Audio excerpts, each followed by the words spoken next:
Let's talk about the people in Ecuador. We see a good number of photos from individuals from different parts of the country. Ecuador is highly diverse in terms of ethnic groups. For example, we see pictures of people, the indigenous communities from the Amazon area. On this side, we have pictures of communities of the Afro-Ecuadorian community, which are located in the northwest part of the country. Over here, we have some ladies and a couple of girls wearing the traditional dresses of the communities from the Sierra, from the mountains, from the center of the country.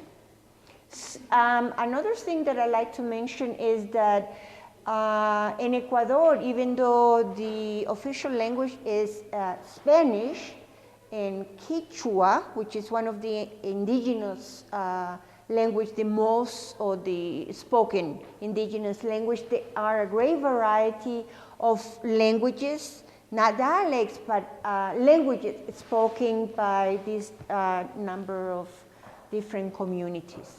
Here we have a female and a male Ecuadorian wearing traditional dresses, and the lady is accompanied by a llama or llama, and the man here is accompanied by a vicuña, which is a relative of the llama.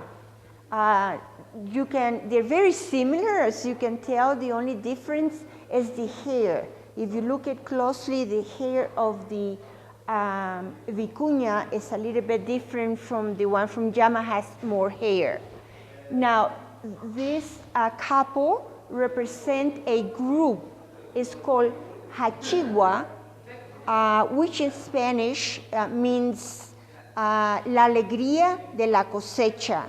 And I will say the closest translation would be the joy of harvesting.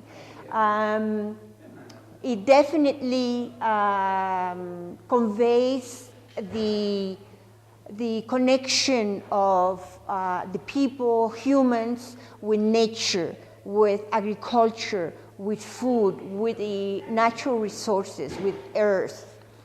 And this particular group are working very hard through the country of Ecuador, and their objective is to ensure that the traditional culture in terms of music, in terms of tradition, in terms of dressing is preserved in the country and honored.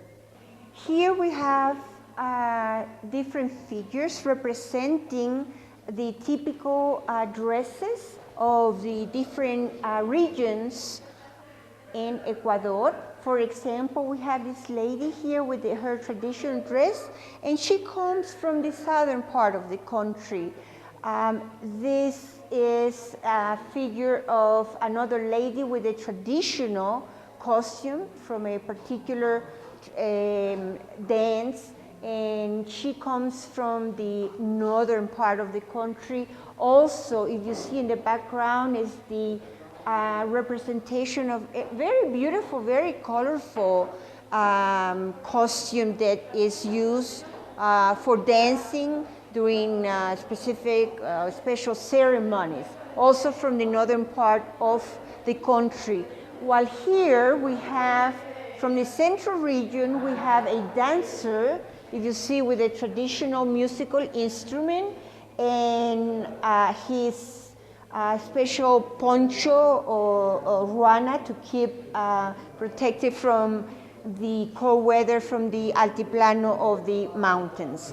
And if you follow me, we go to these other figures.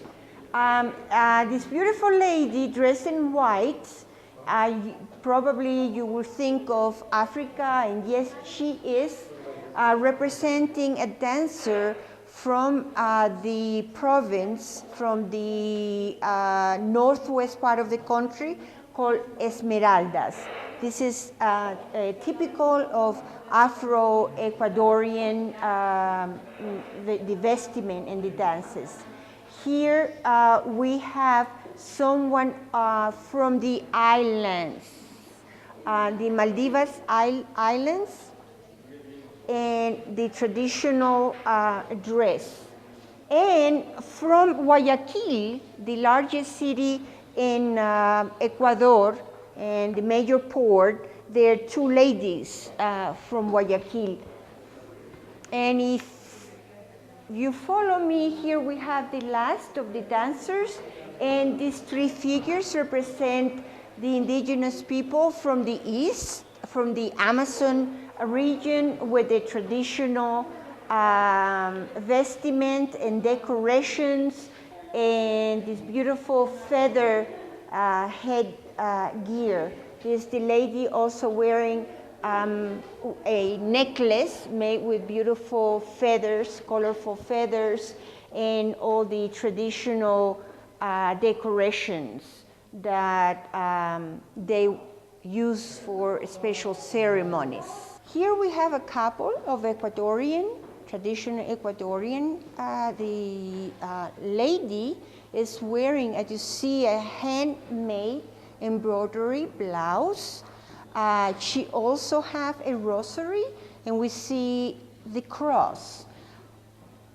This symbolizes the influence, the great influence that the Catholic Church and Catholicism has had, not only in Ecuador, but the rest of Latin America.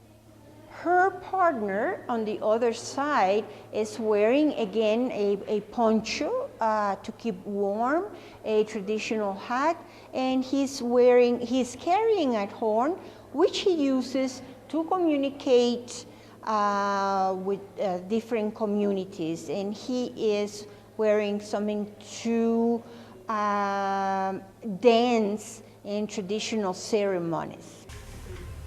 And here we are.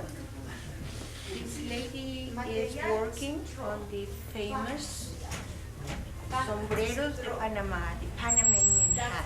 The materials the native people used to build the houses. This is called bareque. Bareque is a mix, it's like adobe, it's a mix of animal excrements, pumice stone, corn leaves, and soil. You mix all this and you get the bareque, right? This keeps the house warm when it's cold outside, because remember here in the highlands where we are, it gets cold, sometimes maybe 30, 35 degrees, Fahrenheit, which is very cold, right? That's like 5 degrees Celsius. And also they use a bamboo, which is here. This one here is called chahuarquero. This is from this cactus called agave. And it grows, in the middle of the cactus grows this chahuarquero, which is very tall. Maybe I'm talking maybe more than 20 meters, but it grows only once. So when you cut it, it will never go again. So they use this chahuarquero. And finally, the pajonal, which is over 10,000 feet. This ecosystem is called páramo. It's the only place you can find this. It's native, right? And this pajonal is very important, not for the páramo ecosystem, but for all the páramos, because it retains the water. It's like a sponge, right? So it's very important. So this is a true green house. Yeah, kind of, yes.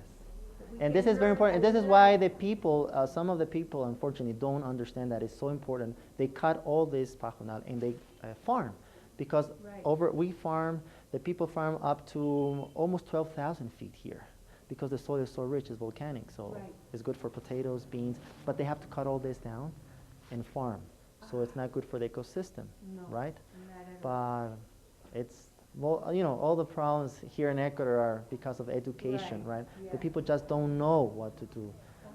They need the money, of course. The soil is good whole year round, 12 hours of daylight, so keep the soil producing all the time. Like this hardly any importance. No. But they don't know. They don't understand how important this is. As I say, not only for this ecosystem, for all the ecosystems, in the valleys, the cloud forest, for all the ecosystems, because it's water. Water is that, right?